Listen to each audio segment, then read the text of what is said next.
happened to be in a shop, and I was talking to an American expat who had just sold his company to Microsoft and moved his family to Barcelona for a year.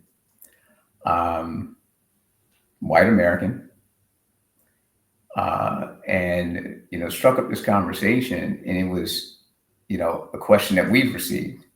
Well, why'd you do that? Right. What made you do that? And his answer was something that resonated deeply. He's like, why not?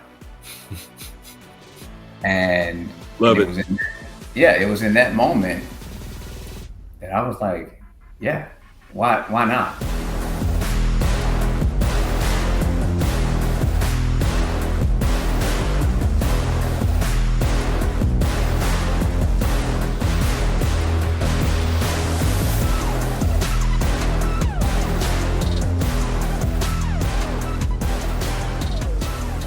Welcome, soulmates. It is good to see you all. We have been missing you over the course of the past month. I am Michael Humphrey. I'm here with my podcast partner, little brother, Darren D.B. Bryant, and we are, again, glad to be back with you. D, how you doing? Hey, man, I am doing well. I am in Pennsylvania at my in-laws' house, or some affectionately known as the Outlaws, but in my case, in-laws. Right. Everybody's kind of doing their own thing right now. I was able to sneak off and jump on this, man, and looking forward to this conversation. I think everyone's in tune for a great conversation that we're going to bring this evening. No doubt. You and I have had this conversation a good bit over time, just in regards to where we are in the country, where we are with this current administration. We hear a lot of people talking about making a move to live somewhere differently. Yeah. And in addition to that, also hear a lot of and see a lot of videos now that are extremely popular of people who have decided to retire and live abroad for whatever plethora of reasons. And we are really excited and pleased that we've got two people, family, friends, fellow Aggies. And it's funny because people often ask me, well, Mike, you ever have anybody else on the show outside of Aggies? I'm like, hey, if they weren't so dope, we would. But step your game up. It is what it is, right? But we're excited, super excited today. It's Darren's first time meeting them, but I've known this beautiful couple for about 10 years now, if you all can believe that. Wow. Yeah, about 10 years. Wow. I got to Northern Virginia in 2014 and met them very early on through another mutual friend, another fellow Aggie, and have just marveled at their forget Black excellence, at their excellence since the very first time that we met. So we're excited to welcome Craig and Tiffany Ridley all the way from Paris. Bonjour.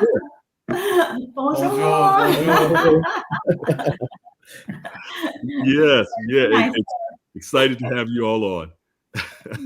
It's our pleasure to be here. Thank you for having us. Absolutely. We're looking forward to the conversation and sharing our experience. Well, good. Well, we want to hear a little bit, if you can, just give us a brief introduction of yourselves, your family dynamic, 3 beautiful children, where you're from, and we'll kind of start going from there into the conversation. All right. Well, I'll start. So Tiffany Ridley here, formerly Tiffany Clinkscale, for any of you who might remember me back in the A&T days. I'm from Clinton, Maryland. I met Craig at A&T. He's from Richmond, Virginia. So we met 31 years ago. He might share a little bit about that story shortly. But we've been married now for 29 years. We have 3 beautiful children. They're no longer children, I should say. They are adulting full time, and we're very happy that they are. So our daughter, her name's Nico. She's 29. We have a son, Chase. He's 27. And then we have our youngest, Camden, who just turned 23. So they're working, living on their own, and that has provided us the opportunity to think about what we want to do in this next stage. Very good, very good. You mentioned 31 years together, and it was so interesting when we first met, and I had to hear, it's just curiosity of my own. How did you meet? I have to ask couples that, and especially couples that have been together as long as you have. And for Greensboro people, your story is iconic. So I got to hear at least the abbreviated version. You know what? I'll save you, Craig. Where did you meet? Wait. I like to say my version of the story is on a flight to Paris. That is my version. Oh, his version. that's a rom-com waiting to happen. There it is. Which is in part why I had to make this dream come true. Because she tells that story. So now that story has absolutely a thread of truth to it. But, as we were, just kind of chatting before we came on, it is in fact iconic because those, from Greensboro that know Greensboro, and absolutely, if you're an Aggie, we first met at Side Effects. I'm not proud. But again, it's a staple, right? You can't, certainly, in that era, you can't come through A&T and not know Side Effects. And there were others that came up and about, right? The Depot and all that, but Side Effects was it. Right, Side Effects was it. And I know and grew up around the Gilmore children, who were the owners. Their parents were the owners of Side Effects. So we had to share that because, again, the Greensboro folks would hold your story up as classic. I mean, absolutely classic. They met in the parking lot of Side Effects, and 31 years later, 3 beautiful children now living in Paris. It works. It can work. It can work. And I'll give this because I've had I've had the privilege of following your podcast and watching it, and again, congratulations, guys. With all the success, you guys do a fantastic job of facilitating conversations that our community needs to have. But DB, I've seen some of your commentary around what happens in the club and how the dynamics that go on between men and women in the club. Yes. So therefore, you can understand why I met her outside the club. Because inside the club is a whole different vibe at times, right? That's right. Yeah.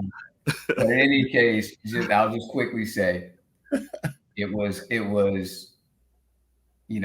moment that changed quite honestly and truthfully changed our lives forever, right? Wow. That almost didn't happen. So the quick story. So we weren't at T at the exact same time. I had graduated and then moved back to G-Borough. She was just graduating. So I'm class of 90, she's class of 94. And we were, she was parked, brand new Honda Accord, 30-day tags on. I remember that, right? And she was backed into the spot. And me and my boy, we were just rolling through, let's roll through Side Effects and see what's up, right? And space was open next to her. I pulled into the space. So my driver's side and her driver's side were right next to each other. Right. I'm trying to get her attention, and she won't look over. And so my boy in the car was like, man, forget them. He used a little bit more colorful language. Right. Sounds so familiar. Back in the days. Yeah. So I actually put the car in reverse and started to back out. And I said, bro, the driver kind of cute. I got to holler at her. And I pulled back into the space. She finally looks over. I get her attention, and that changed the course of our lives. Wow. Because in fact, neither one of us were looking. She was on her way to grad school in Central Michigan. Wow. It was supposed to be a summer fling. Wow. So we've been on a 31-year summer fling since that night at Side Effects. Fantastic. That's a story. That's a story. That's a story. That's fantastic. Fantastic. We're glad that the city and the iconic Side Effects made space for this 31-year journey to happen. Yeah, that's and the graveled parking lot. Oh, you didn't buy me a drink. Like, you're not gonna get away with that. No. What was the offer? In the parking lot. Okay. Well, what was the offer? What was the offer? She was with two of her girls. Really quickly. So in the parking lot, he didn't go in the club. My friends and I still went in the club. Right. But he said, if you call me afterwards, I'll take you and all your friends out for breakfast. Oh, he's balling. He's balling. Yeah, very nice offer and gesture. All right. We didn't go. But it was the offer. Craig, you were macking early. Yeah. I see you. We see you, boy. We see you. Come on. So here we are. Kids grown and living their best lives. My mind is blown that your baby is 23 and out of school and on his own. Mind blown. He wasn't in high school when he may have been elementary. I don't think he was even younger than that. So they're out and living their best lives, and you all start thinking about what Darren and I call the second half. So this is what we're going to do in our second half. We've done what we were supposed to do. We raised these incredible human beings, got them on their own. Now it's about us. Mm-hmm. And there are a lot of us that find ourselves in that same space, kids grown and on their own, and trying to truly, in some cases, trying to figure out, what do we do with this second half of our lives? And somewhere along the lines, you all said, Paris. How did we get to the idea of let's move to Paris? Yeah. So I'll tell you, to a lot of our friends and family, it did sound very spontaneous, and that we, just had this idea overnight that this was something we wanted to do. Right. But even with the political landscape that you've referenced, people thought it was in response to that. Immediate response. Right. To that. But it just so happened to be serendipitous. But yeah, let's talk more about that. But it started actually when I was in high school for early education. I took 6 years of French. All of the foreign language choices, I always chose French. Wow. And so it opened my eyes to really European culture, and the language I just thought was so beautiful. And being from Clinton, Maryland, I was raised by a single mom who did a fantastic job, but it just opened my eyes to the possibilities of, another world, like living abroad one day. And for my 40th birthday, Craig surprised me with our very first trip to Paris and to Nice. Okay. And it was as amazing as I always expected it to be. So at that point, I just thought, wow, one day it would just be so amazing to live in that city. Wow. And we traveled and been to other, cities, locations all over Europe. The Caribbean, Mexico. Yep. But it just always was something I was interested in experiencing and exploring. But early on, we met, we bought a house, we started having children, the mortgages, the jobs, the responsibilities. Life started lifing. Life. Right. Just really, so that dream or that seed seemed like it was really, far off, if ever. Being able to happen. And more than a couple of years ago, probably It was about 2016. 2016. Okay. We were in Europe for our 20th anniversary. Yeah, and we started having a conversation of, is this something that we might be able to do one day? And if so, what does that timeline look like? And we had children in high school at the time, and as they started to go to college, it just kind of started to shape of maybe, when they go to college, they graduate, they come home, maybe give them that little safety year where they can come and stay with us for free. Right. So the youngest graduated in 24 and from college. And so it started to kind of shape the timeline of, well, maybe 25, maybe 26, if we start to plan accordingly. So I'll pause and let Craig add into that too. Yeah, I was just saying, so it was a dream, realizing that dream started with Tiffany, as she described. And again, as we started to, be able to travel more, you're doing life, and you've got, kids activities and sports, and you've got all those things. Yeah. As it started to get older, we could find some time to travel, with the family, and then also making time to travel, just the two of us. Right. Europe became a favorite destination, and we've been to, many, multiple countries here and multiple cities within those countries.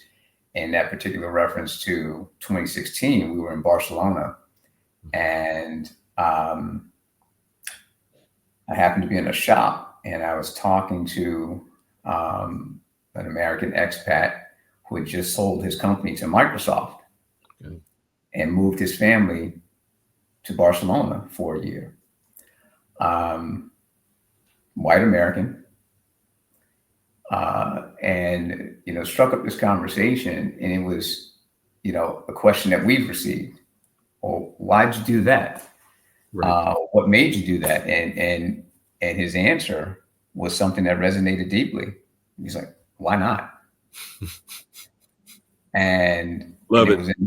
It was in that moment that I was like, yeah, why not? And so it's an answer supplemented by, much of what we'll talk about, here, but why not, right? We've always, again, enjoyed traveling. And if you ask our family, they've probably got a number of entries with addresses, because we've moved quite a bit within the States, right?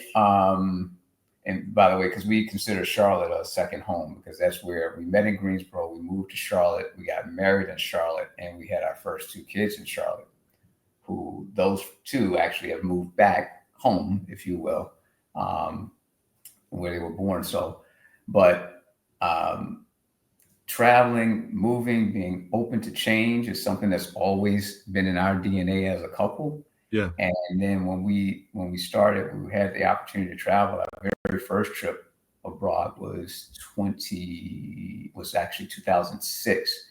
And, it was that first trip was to Venice and to the Greek Isles. And we just saw, again, the world in a different view and started to open up. And it was then that we were just like, there's just too many beautiful places in the world to not, take advantage of. If you have the opportunity, resources, and expose yourself to those things, and then, moving or living there wasn't in that moment, but it was something that, again, just started to open our minds. And so after that meeting in 2016, that random meeting with the gentleman that I met in Barcelona, you're like, yeah, between that and between watching House Hunters International, why not? Why not? Right? So I love the why not. Was an absolute House Hunters International junkie. Same. Every episode, absolute junkie. And now a YouTube junkie, again, watching some of these, what do they call them? Nomads, cyber digital nomads. Traveling the world or living in these different places. But it's interesting, again, about the why not. I've seen at least 4 or 5 stories that people decided to make these moves after coming through something tragic. Mm. So it wasn't, on a necessarily a high note. Their why not came because they were pushed that way with the why not. So it's, it's great to hear that. It's great for our viewers to hear that. You got one shot at this thing called life. Why not? Why not? Love that. Love that. D, jump in here. We talk travel and we talk travel so much that I know he's chomping at the bits. Yeah. So here's my question, or one of many, I'm sure. Our kids are, regardless of how old they get, are always our babies. Yeah. How did you break it to the babies? And I know they're full-grown adults, but how did you say to them, hey, mommy and daddy are going to make this journey to Paris, and and you're not coming. How did you go? That was a real thing. Yeah. That was a real conversation. So yeah, let mom talk about that one. Let mom take that. I'm gonna let Mama Bear was very, very keen on making sure that was done properly. Right. So we, that was going to be hard regardless for us. We are very involved parents. We talk to our kids. We are really integrated into their lives, even though they are adults. But I was 24 when I had my daughter, and our lives have been dedicated to them. To be clear, our daughter. Our daughter, yes, our daughter. And I was wanting to make sure they were going to be okay, even they're supportive, right, of this decision. So about a year, maybe a year and a half out before the timeline, we had a conversation about, hey guys, this is something that we're thinking about, and how would you feel about that? Something that, Dad and I we're now empty nesters, and we do the things, at our weekends, we're looking very similar. We were dedicated to our work, and every week, really, as lovely as it was, still felt relatively the same. So we wanted some new experiences. And our kids were like, well, wait, we aren't coming. And we said, no, this is something that's really important to Dad and I to experience together. And you have your lives that you're building here. Right. It will always be accessible. And I mean, FaceTime and video chat has just been amazing, and really it helps us still feel very close to them. But we did have to promise that we would bring them over for Christmas this year. And important, we thought it was important too. We brought them over ahead. Yes. As well. We brought them over this past spring. True. So that they could, see where mom and dad would be and feel a connection to us, and not think again that, oh, they're in this, strange place. So right. I'll just quickly go back, as you were starting to say, when we actually started the planning. And that was in about 2022, because up until that point, again, it was a dream. And when I talk about making a dream a reality, what I share with so many people, and my background experience in working with youth and youth sports, academics and athletics. Right. But like I would tell kids who are interested in being recruited and playing at, the collegiate level, especially those that wanted to go play D1 ball and those kinds of things. Right. A dream without a plan is simply a wish. Mm-hmm. Right. So we had to start planning for it. So this, again, wasn't just spontaneous or reaction, right? This was a plan that we really got serious about in 2022. Okay. Yeah. You all segued perfectly, literally right into the next part of my next question, was around the preparation. And knowing you all know that it wasn't, just a spontaneous move or a spontaneous idea. There's planning that has to go into something like this. Help us understand how you all started planning, budget considerations. Are visas required? Help help us understand those of us that have some interest in maybe trying to do this one day. Yeah. I'll let Tiffany pick up where you were just about to say the youngest in his timeline and how that helped inform our timeline. Oh, Okay. yes. Yeah. So when the youngest graduated from college, we had allowed for that next year for him to be able to come home and, start to kind of launch successfully. And he surprised us, and he graduated from VCU in Richmond, and he surprised us, and he was like, "No, I'm good. I'm just going to stay in Richmond and get an apartment and start my life." And so we were like, "Oh, okay." And that was incredibly shocking because this one, the youngest, was the one that left home with the least amount of life skills of anybody. Gotcha. Right? Gotcha. Between his mama and his sister cooking for him, and everybody, like how's this kid going to survive? But it's a testament. It's proof that if you hopefully you pour in and you build, and you build that resolve, they'll figure it out. And my God, this youngest one, he's proof. They can figure it out. Okay. Yeah, if they really want it. Very true. Real quick, Tiffany, don't lose your thought, but you guys know you just earned your next episode, right? Because we need other parents to hear that. I need to hear that. Cut the cord. Darren knows I'm helicopter dad. I can be, and in the past year, really have had to cut the ties. But you've got to prepare them for the future. So again, Tiffany, it didn't mean to cut you off, but Craig, you are the next episode. Understand. Okay. Well, and as a part of that, as an attachment to that, at the time, even though our younger son was not living with us and decided to stay in Richmond, our older son came back. He boomeranged back in that time frame. So part of the discussion that we had was, okay, we're going to do this in a year, but it also allowed him the time to prep to launch. Right. Like, hey, bro, you got a year. Clock starts now. But from there, the financial planning, I would even say it went back to 2020 from some of the 2020 when the pandemic hit and the world closed. It did two things. It made us really focus on trying to prepare for the future. And since we couldn't go out, and spend money and shop and travel and all the things, we really took time to focus on our debt. Yeah. And just, paying that off, taking care of that was our only focus beginning in 2020. Oh, that's good. That's good. Yeah. So it was a combination of discipline, right, around that, making saving a priority. Mm-hmm.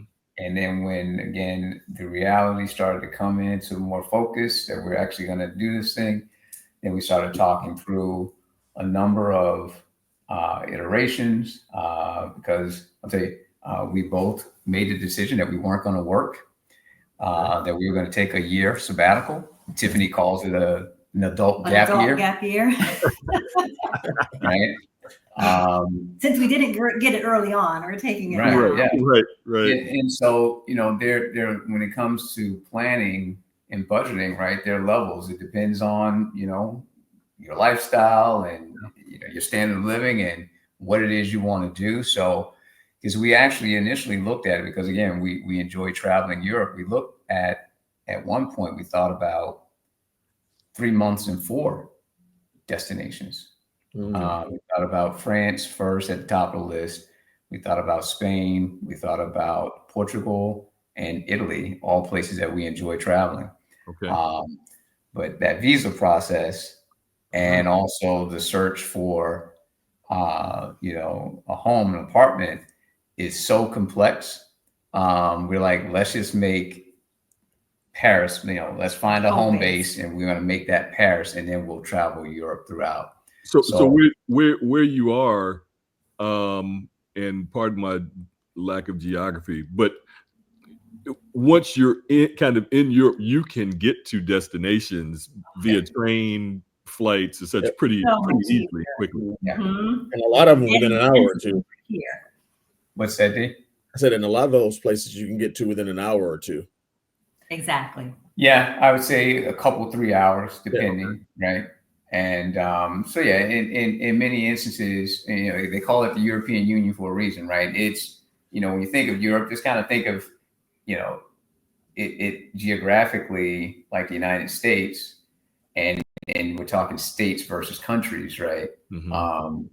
But yeah, and it sounds probably a lot more, exotic, if you will, to say, oh, we'll be in Germany, we'll be in Italy, we'll be in Switzerland, right?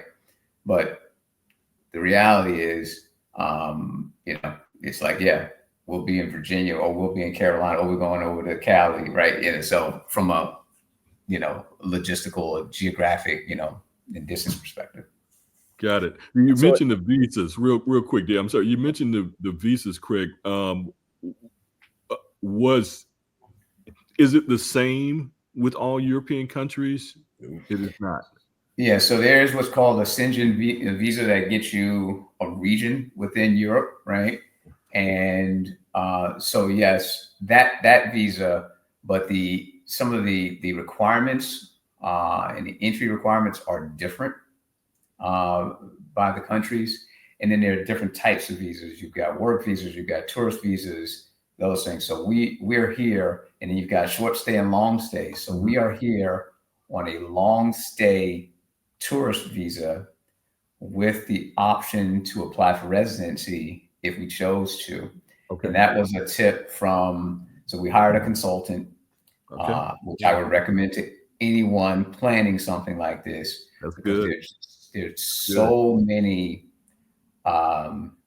nuances, turns, some that are known, some that are unknown, and there's no real, while there are guidelines, there's no real uniformity to the process, because it's going to depend on your circumstance. It's going to depend on your marital status, your financial circumstance. There's going to be a lot, and then what you intend to do in whichever country you plan to live in and arrive, and there are different laws in the country.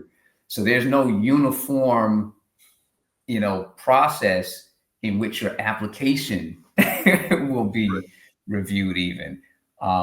So all of that is very nuanced, as Tiffany said. So in the end, hire a consultant and have them help you and guide you along the way to make life just a bit more easier, because it is complex. And there are some frustrations, but in the end, we kept telling ourselves it's going to be worth it.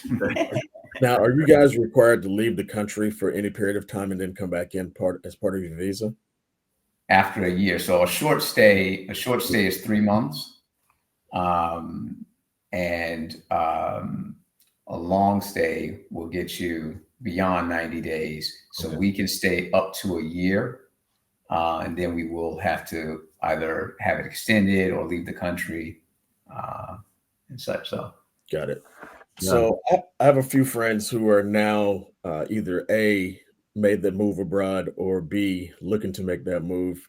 And in particular, in the European countries, they are saying that even though they welcome us Americans with open arms, with us comes an increase in prices and an increase in a whole lot of stuff, just because a lot of times when we move, we have the disposable income, we have, whatever we like to shop, we're consumers as Americans. And so it drives everything up. What I am hearing is that it is becoming a bit more difficult for us as Americans to make that move now and be welcomed on a long-term stay opportunity, I would say.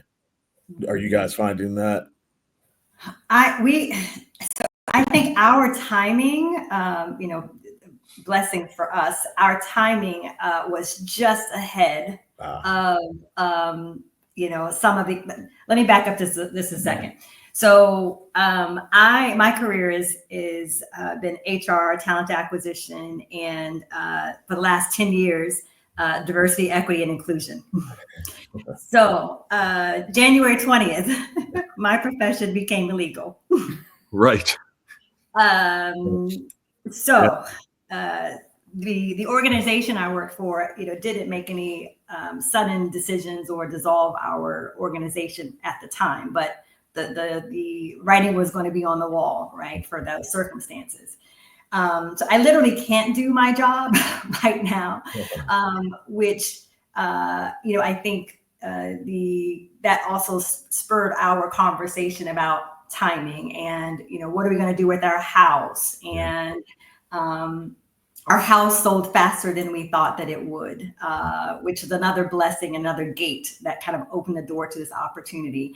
And so we sold our house in April.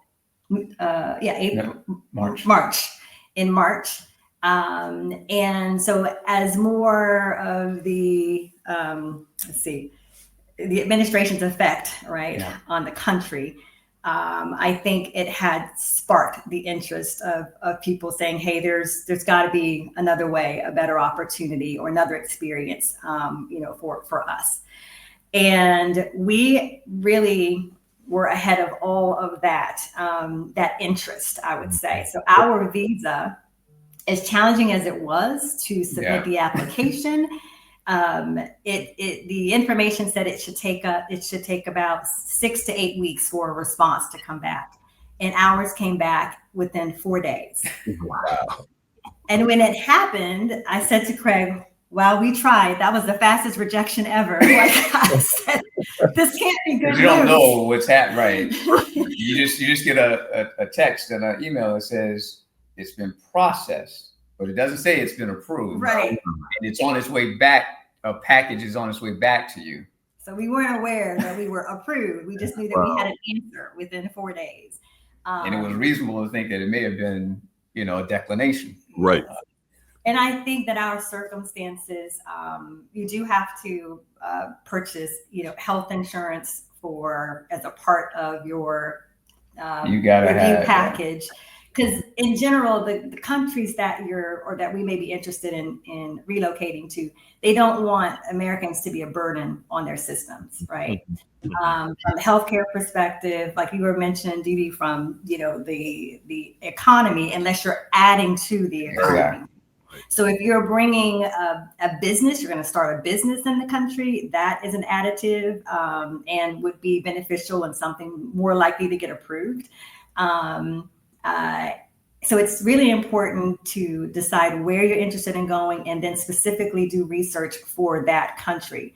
Because some are offering, and I can't name any of them right now, but are offering opportunities for less expensive housing, or if you're again starting a business there or contributing in some way that will benefit them for you being there. So I just wanted to add that. Got it. That's good. That's good. You mentioned the consultant that you hired. Did they help as well in finding housing, or how did you go about determining where you were going to live? Yes, and that again, very interesting process. We referenced House Hunters International earlier. If only it were that easy. We thought, if you could just, go see 3, pick one, and you're done, right? But no, it's a very complex process. First, the agencies, and there's always and you'll appreciate this, Hump. You lived in New York City. You lived in New York. It's much like that. Paris and New York, London, all very comparable in that regard, both in terms of cost of living and sort of approach. So, and I think the laws have been changed now. I'm not entirely sure in New York, but you couldn't rent an apartment in New York without an agent at one point. But same here, there are agencies that handle all the listings, whether the property owner manages the property or the agency manages the property. You generally have to go through an agency, and you have your consultant, and you got to pay everybody along the way. Right. So one of the challenges was, and because we were actively planning, we wanted to get started early. Right. They told us it's too early. You can't there's no need to even start looking for properties more than 6 weeks out. And what it really came down to was about 2 weeks. So the best piece of advice that we got, our consultant put us in touch with one of her clients, one of her American clients. So she has both, she has, international and expats under her, client list. This happened to be an American, and we did a call with him before we came over, and he said, don't feel pressured to get your long stay apartment prior to arriving in Paris. Get something temporary, and then be prepared to look. So we followed that advice, and that was a great piece of advice. So we got a short stay, Airbnb essentially for 30 days. So we spent our time in that apartment in June, and then we spent June preparing and then starting to look at properties. And in part, it's because the challenges around the market, inventory, owners don't want to commit to something, and then something happens with you or your arrival, and then they've lost out on another lease. So they really don't want to deal with any one that's not ready to, sign a lease within. First of all, you find the apartment, you've got a day. You really, as soon as you find one, you've got to be ready to put an offer in on it. Well, it's not even an offer. You've got to be ready to put your dossier, which is we had to prepare our dossier, our package, which included everything, bank statements, financials, tax returns, everything. And that dossier was ready with our consultant to be submitted whenever we found the apartment that we wanted.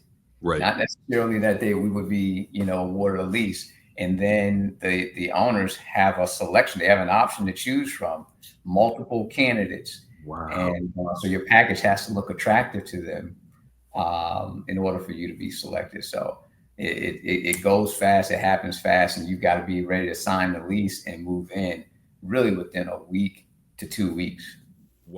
What's good, soulmates? This is your boy Chill from the Soul of a Man podcast. And we thank you for tuning in and hope that you are enjoying tonight's episode. But right now, we need your help. We need for you to like the episode. We need for you to subscribe to our YouTube channel, the Soul of a Man podcast. And we need for you to share our content with your family and friends. It's the only way that we can continue to grow this vital and important platform. Thus far, the support has been immeasurable, and we're grateful. So from our souls to yours, we thank you. Now let's get back to the episode. Wow. So, Craig, when I saw Tiffany's post about you all selling the house, I pounced and said, I've got to hear this story. We've got to get them on the podcast. And she was like, hold up, bro. We ain't settled yet. I'm out. Slow down, bro. I'll holler back at you when we get into our permanent location. So it's making sense. There was so much going on in the first couple of weeks that we were here because of the move in general, and we moved here for a year with 4 big suitcases and 2 little suitcases. So total, we moved here. And in the Airbnb, which again was our kind of our temporary starter apartment. And that was the address that we used on our visa application, because that was a whole ordeal. Yes, but you have to, it seems almost chicken or the egg, right? It's like, wait, I want to move there. I haven't moved there. How am I supposed to have an address to put on my visa application? And then you have to have proof from the host that that's a real address, and that you have to show proof of lease, the whole thing. Yeah. So also in your planning process, so your house sells quickly. You're in Northern Virginia. It's gonna sell. It's gonna move. That's such a hot area. Big home, beautiful home. What happens with all your possessions that you've accumulated over 31 years together? The stuff, my stuff. Mind you, again, we were planning to downsize at some point anyway. So this was just a catalyst, right, to help get us on that path. Let me say, I never had, actually, in the time we were there, never had the privilege of getting to your home, but I've seen the pictures. So I can tell. I was about to say, Tiffany had beautifully curated everything, but Craig, you're a little bushy, bro. I know your taste and your style. So your stuff was more than stuff. It was good stuff. It was curated, beautiful stuff. What happened to this showplace, literally of home furnishings? Well, it was very, very hard. It was a lifetime of things that we had accumulated. Yeah. We had been in that home for 18 years. The longest place that either one of us had ever lived, including our childhood homes. Yes, wow. And having raised our kids there, so it was very emotional. And this is what we did. We sold everything. Our furniture, most of our clothes. We do have a small storage unit of just things that we are. It's a sizable storage unit. That it sounds like Tiffany has a small storage unit. I have a small corner in that storage unit. The rest of it is all her stuff. But it was very hard to. I admit I'm one of those people that is very attached to my stuff. Yeah. Now that we have downsized so greatly and we are living a different lifestyle that doesn't require all of those things, I am evolving as a person in that way. But it was very hard. I was just like, but I love this chair. So are you guys recommending, when people are giving this a consideration, to become a minimalist like early on before you? Absolutely. Yes, we were already of that mindset. And then that same gentleman that we spoke to that gave us a tip about, finding a short stay place here first, said one of the mistakes that they made, that they wish, is that they put everything in storage. They kept all their furniture. They were planning to be here for 3 to 6 months. They've been here for 3 to 6 years. They've been here for 3 years. Wow. Yeah. And so they're paying a whole bunch of fees to store stuff that they probably won't want when they get back. True. Right. So we had already made that decision. So it was reaffirming at that point. But I'll tell you something that was totally unexpected. So we literally opened our home to strangers to have people come in and buy our stuff. Right? And that's a little bit disconcerting, having strangers in your house and walking through, and we took pictures and we did marketplace, and then we had flyers for stuff where we were selling, but ultimately people would would be like, what else do you have? Can we come in and have strangers walking through your home? It was a little bit unsettling.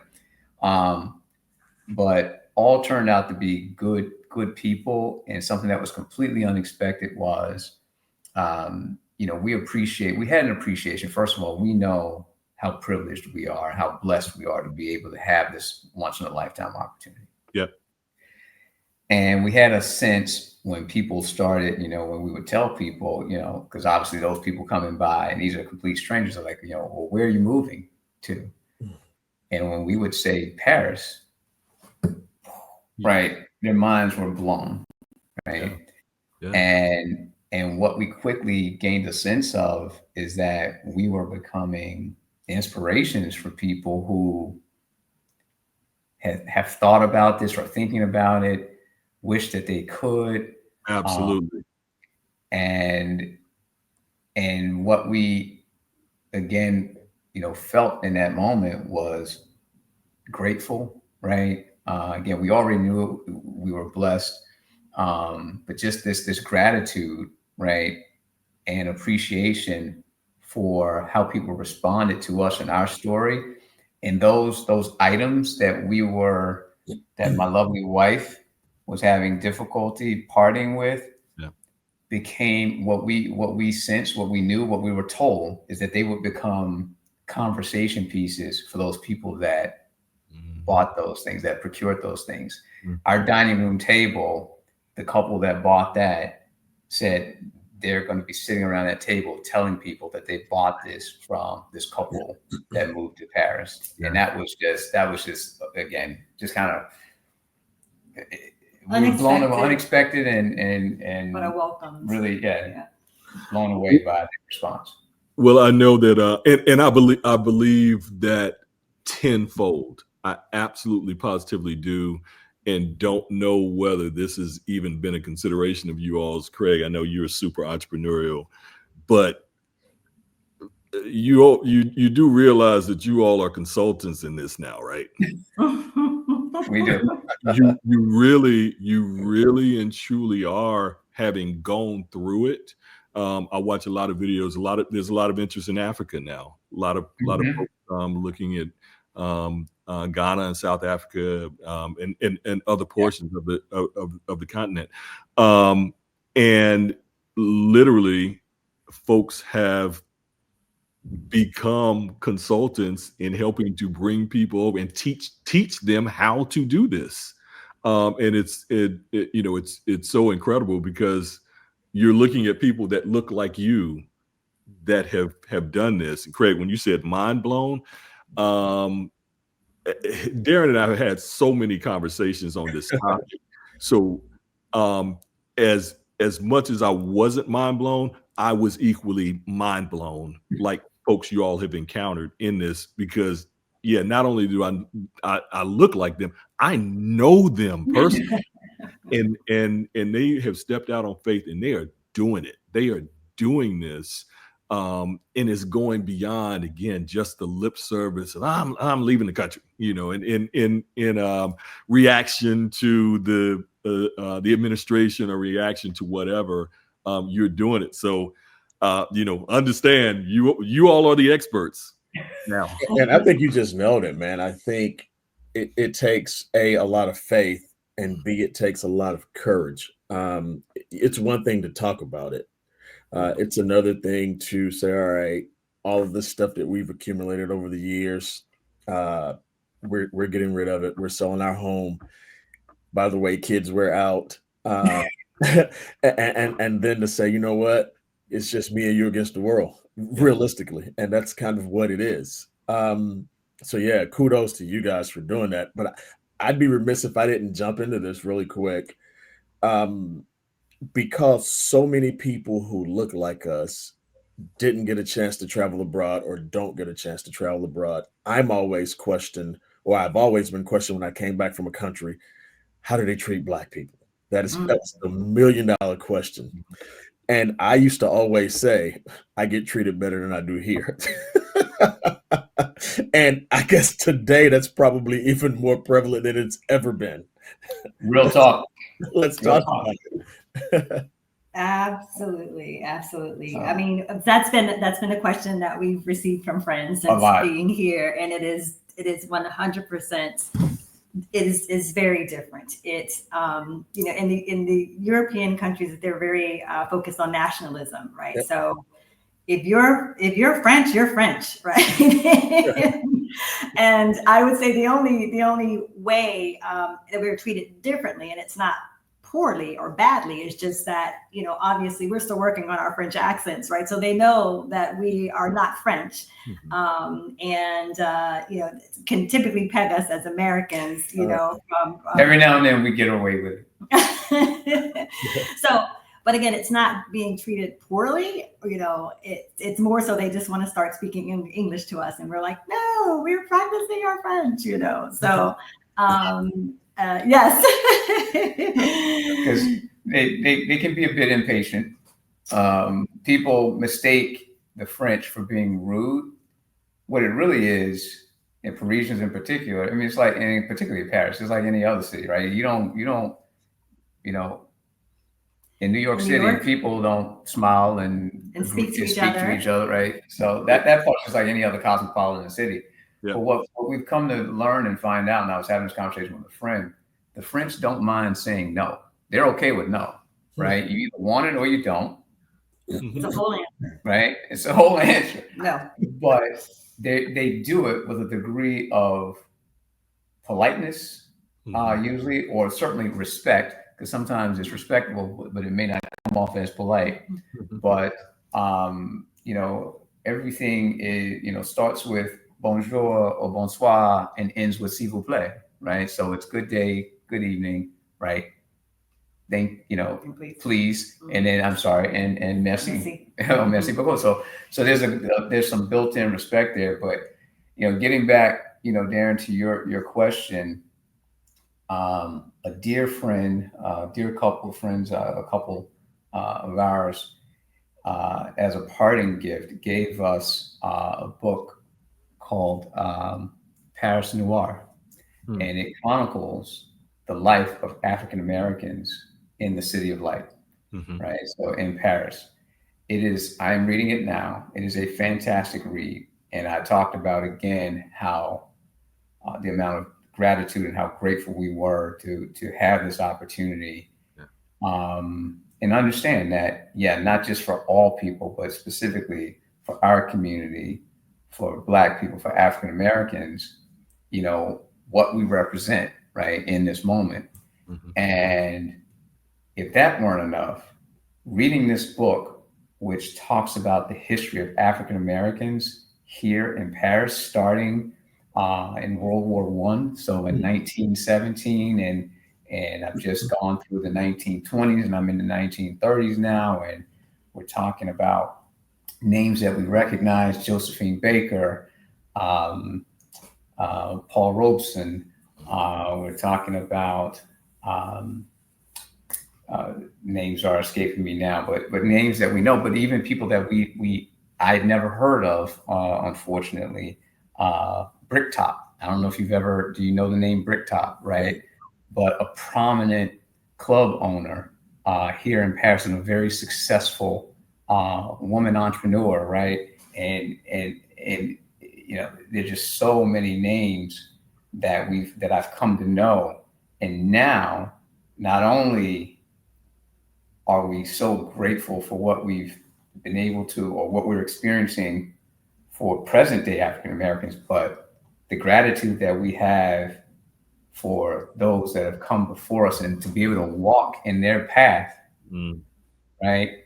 To be able to go, and as we are, one of the first places we visited was Montmartre, and that was in fact the beacon, right? It was the landing spot for most African Americans who came to Paris in the 19th century, right? And then into the 20th century, and really starting in the 20th century. And in establishing, so I meant to say the early 1900s, but in the 20th century, in establishing a community here for African Americans. And most of them, again, were musicians, artists, but it was the start of the jazz age here. And it's just been incredible as we're exploring Paris, to note now and make that connection, like, oh my gosh, Josephine Baker played right here at the Theater des Champs-Élysées, right? And we're right here. We're walking through history has been incredible. Fantastic. Darren? We found the treatment. I'll just say, Darren, the treatment again here, the same as they found it there. Many African Americans came here because they were treated better here in France, right, than they were in America. This is all obviously pre-civil rights era, right? This is in the 1920s, and they found a home here. Freedom, acceptance, far more tolerant than that of the United States, and we find that same thing still present today. All these years later, back home. Wow. So another thing I will ask, and I know we're coming up on time, but I got to get a couple in. Another big thing to me, and it became even larger, I guess, probably the last couple of months. So I don't know if I know, Craig, you've watched some of the podcasts. So Tiffany, I don't know if you know this, but I started over in my second half with kids. So I have adult kids and I have these 2 young kids. And my 8-year-old son said to me about a month or so ago, Daddy, I want to go to Japan and China. So I am now working on Japan and China for an Yes. 8-year-old boy. And the plan is to do it when he's 10, as a 10th birthday present. What would you say to people of color who have kids, young kids? Because I know how important exposure is. My parents didn't expose me to international travel, but they exposed me to a lot of things within the United States. And I think that opened up my mind. And so I remember my first international trip, and it, excuse me, it meant the world to me, and it exposed me to so much. And I knew there was no turning back. Yeah. And I can't count the number of countries and places I've visited. And I actually lived in Australia for 6 months. So what would you say to those people who either A, are considering it, and B, who haven't really even thought about taking their kids or even themselves out of the country? Because it does open up a great big old world to you. Yeah, I mean, I highly encourage it. We started with our kids. We took them on their first trip to Portugal. It's another great landing spot. And it, you know, it was at the time, of course, you know, they're on their phones, and you know, they were typical teenagers, right? And being here, international travel, like we like no international plans, no cell phone use while we're here, and Right. we force them to look up and out and actually interact with people. And it was amazing when we were in Portugal for that particular trip. It was it was during the World Cup, right? And so we went to the plaza, like the center village, or the center of the village, right? And they had a huge screen, right, playing the game, and everyone in the city was just in this forum, and our kids were mind blown at just the energy and again, the nationalism, and how everyone was just so a part of this experience together. And I think it just really opened their eyes that there's other experiences to be had outside of what we typically experience in our own city, our own state, and definitely our own country. And it just grows a tolerance and a respect for other cultures. That there's not necessarily a right or a wrong way to do things. They're just different ways to do things. And so I highly encourage. I think that is fantastic. Our cousins, as we were sharing that we were moving to Paris, our cousins who are our generation, their children were so interested in having conversations with us about our plans and why Paris and what do you like about it. And it just opened our eyes that we were engaging and also inspiring another generation in our own families of what is possible and what could be, so they were like, I think I want to visit there now. And so I think it is a great way to, expose your kids, to have them just grow an appreciation and, and thirst for learning about other cultures, other people, other religions, other ways of living, which was something that we were interested in experiencing even at this stage in life. And by the way, every country that we visit, they love America and they love Americans. And I think that's a misconception. Yeah. So, and they love American culture and pop culture and Black culture. They love Black culture. Yes. They see American music everywhere here. Every store we're in, every grocery store, it's all American music, which has been, So they love America, and what they hate are arrogant Americans. That's what they don't like. Got it. So as long as you come, with an appreciation, a respect, and a genuine, authentic, and sincere approach about being a part of their culture, you're going to be fine, and they're going to welcome it, and your kids are going to love it. So I really hope you get to make that happen. Our niece is going into her senior year, her 4th year, with NYU at NYU Shanghai. Oh, wow. Which blew our minds when she decided to go to Shanghai. My sister's daughter, because they're like this. And I didn't even know that NYU had a campus in Shanghai. It's been amazing for her. She's done 2 semesters abroad, one in which was in Manhattan, which is kind of fun, right?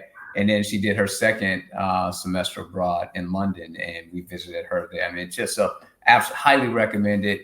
Starting at 10, my thing was I generally want them to be old enough that they can have some appreciation, even if they are attached to their phones and kind of looking up and checking in on their friends back home. But so. But I do think his phone is actually what stimulated this conversation. He's kind of into anime and some other things. And I love it. I had to monitor that stuff. But man, he's starting to tell me stuff that I'm like, wow, had no clue that you even knew this. And Japan's on my list too. Yes. Yeah.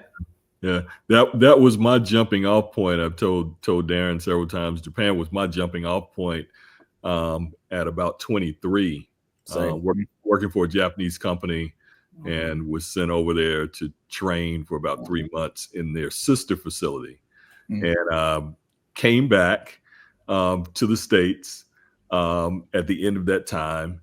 And this place was about 3 hours outside of Tokyo by bullet train. So it was out in the middle of a village in the middle of rice, and you've got a 1,000-year-old temple and right beside a KFC.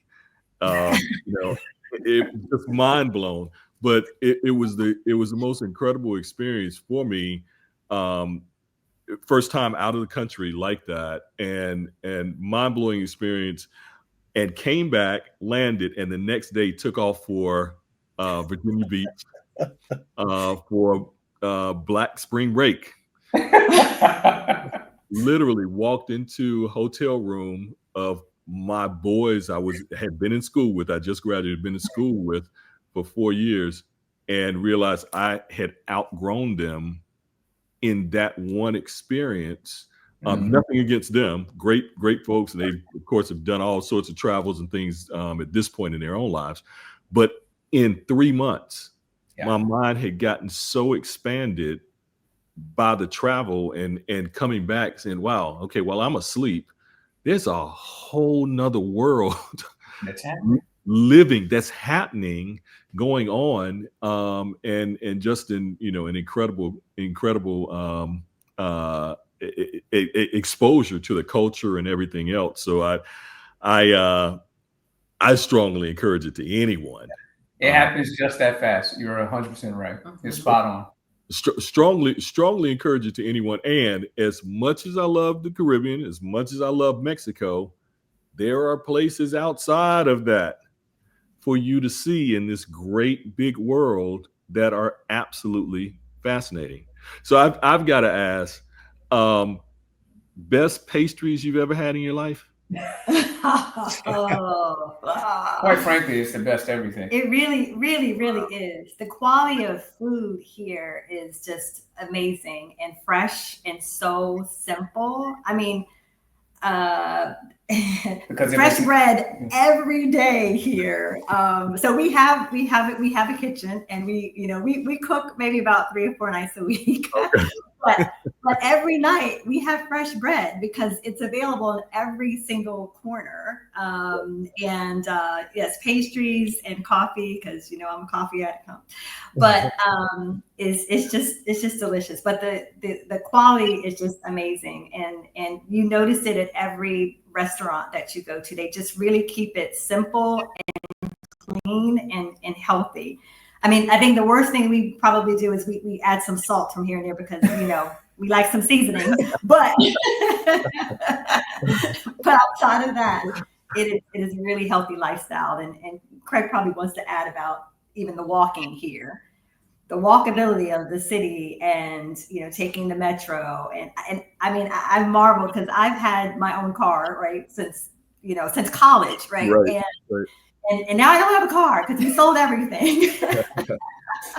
Wow. But the walking and the improvement in health, is which at our age is very important, right? Yes. So it's been a great benefit. Gotta walk those croissants and beignets and all those things. But yeah, no, because I'm plant-based. I've been plant-based for completely plant-based diets for 15 years. Oh wow. And all right, you're working on a third episode, Craig. Come on now. I don't know we had anybody on 3 times. That's a whole nother conversation.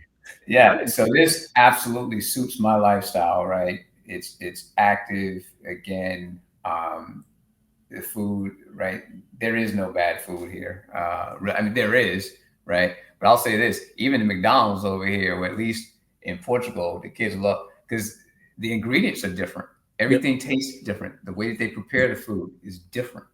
Right. So again, I'll take their word for it. We don't go to McDonald's. We don't go to McDonald's. I don't blame you. But this was about 7 years ago, and the kids were, we were in Lisbon, and they're like, we have to go to McDonald's. And they said the difference between McDonald's and the States. Yeah. And I did taste a fry. at that time, and they're actual potatoes, right? It's potatoes and salt, right? But the oil is different, right? Yeah. So I think McDonald's fries have like 16 ingredients. Right. Yeah. We really looked that up, and it was a thing. But yeah, everything here is just so much simpler. Life is simpler, and it suits, especially at as you guys say in the second half. This suits me, man. It really does. Speaking of suit, I got to ask this question because I know this would probably be my dilemma if I were in Paris right now. Fashion. Oh my God. How do you navigate that if you like? Because I love fashion, so there was be an issue for me. And these are both style people. I can tell. Bro, can I start there? Oh, absolutely. We are in the fashion capital of the world. Right. The fashion capital of the world. And I too, like to indulge in the sartorial arts, as you two both do. I love my suits. I'm having one custom tailored now. And the beautiful thing about that, right, is because I've declared that this time around, and because I do my fair share of shopping when we travel to Europe, I'm only buying French brands or from French designers. So to have the ability to work with the brand owner, and he is custom tailoring my suit, phenomenal. I know you can appreciate that, Hump. Yeah. So the fashion and there's so many labels that I've never heard of that are quality products, and like, please. And so I enjoy going in to these shops and hearing the story of the brand. And these brands, these labels go back, to the early, again, in some cases, early 1900s, right? And everybody knows, Louis Vuitton as one of the most recognized trunk makers in the world. Yeah. But there are multiple trunk makers throughout that have been doing it just as long. They just obviously, didn't have, perhaps the capital or publicity behind them, but they are still established brands here in Paris and in France. So no, we love it. Have you made it to the flea markets? Any flea markets? Oh, yes. Yeah, they're a huge thing here. And that's an adventure. That's an adventure. Yes, that is. You got to have a little bit of a different mindset than when you're going to the Champs-Élysées and you're going to the LV store. It's a whole different vibe. Different vibe, different prep. Yeah, different. How so? You intrigued me now. How so? Because they're on the outskirts of Paris. Yes. And Paris. The best way to describe Paris is that it's like shaped like a snail from the center of the city outward. So it starts from the first arrondissement, which is like a district, and then it goes out to the 20th arrondissement. So when you get on the outskirts, you know, if you think of the heart of the city as that center of the snail, that's where you'll have the, you know, primary landmarks like Notre Dame. And you start to go out a little bit, you get to the 4th and the 5th. That's where there's a larger shopping district. But then when you get to the 19th and the 20th, the outskirts, that's where many of the flea markets are. And you just have to, you know, beware of pickpockets. And keep your head on the swivel and be very intentional about what you're looking at, what you're going to get, and then leave. Got it. I mean, you can spend time there, but again, it's like going into any other urban, you know, collective. So, you know, when you go, you know, I'll just say it, and I don't think I'll offend anyone, because again, we're from and lived in the DC metropolitan area. It's like going into Southeast DC. You need to know where you are, and you can be among your people, and it doesn't matter how bougie. Because I own it, hump. I'm bougie AF, right? But I know how to move. I know how to move properly where I am, right? And I've been to all 5 boroughs in New York and spent time there. You know, my peoples and all of that, right? So whether it's DC, Baltimore, I got family from Baltimore. So it's just like being there. So you need to know when you're there, you need to know how to move. You are. No doubt. As Tiffany was talking, I was like, okay, that sounds like the block over from me in Bed-Stuy. There you go. We lived in Bed-Stuy for about 4 years, and but literally, you can get anything, and you can get all those labels that you see. You can get, right. You remember how it was on Delancey Street, and you know, being in the village, all that, right? No doubt. Canal Street, right? So no doubt. You can get anything you want, right? Any label you want at the flea market, right? It won't come with a certification, but you can find it. You can find it.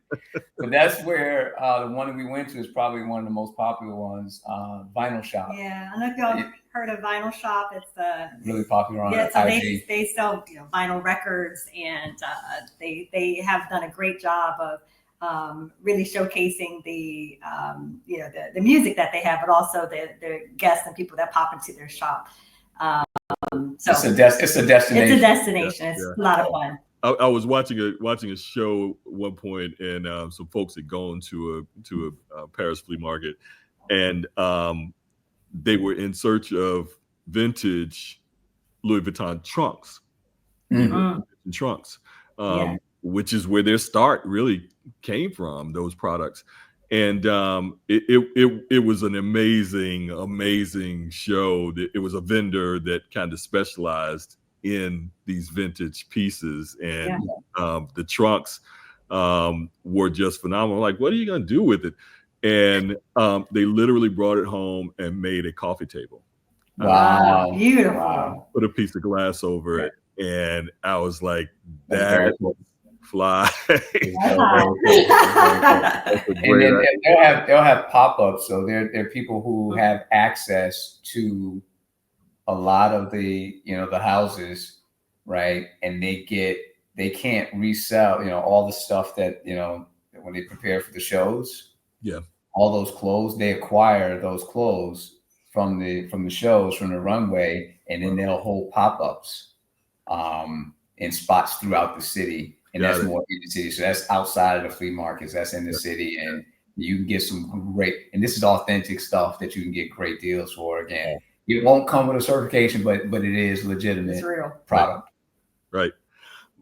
This has been fantastic. Again, I don't know that you all fully understand that you all are the experts at this point, and you have dropped some jewels on us, for Darren and myself, and for our viewers, that will really help folks frame and really think about what it takes to make this kind of a move, and why not? You know, truly, why not? My final question: are you coming back? I had a similar question, and it was around dual citizenship. So hand in hand with that. Yeah, we get that question a lot. I'll let Tiff go first. Yes, and yes, we are coming back. I mean, our family is very important to us. This is a window of time where our mothers are healthy and living independent, and they don't need us right now. And our kids are healthy and independent, and they don't need us right now. Right. But we do. They don't need us as much. As much. You know, we still get the calls and the FaceTimes, but. Yeah. We want to come back to be a part of the engagements and the weddings, and you know, when grandchildren may start to come. Right. And we're really talking about, you know, having a second place here, or you know, being able to spend some time, you know, some time out of the year where we can come for three months or so. And come as a family. Yeah. Come as a family, you know, have holidays or things like that. But we're looking for a way to make it work where we can hold on to this experience and lifestyle and extend it, but also be a part of some of the major milestones that will be happening back home. Fantastic. We have enjoyed it, gotten educated, just totally inspired by what you all have taken on and done, and this journey that you're on. Tiffany, keep posting so we can follow what you're doing.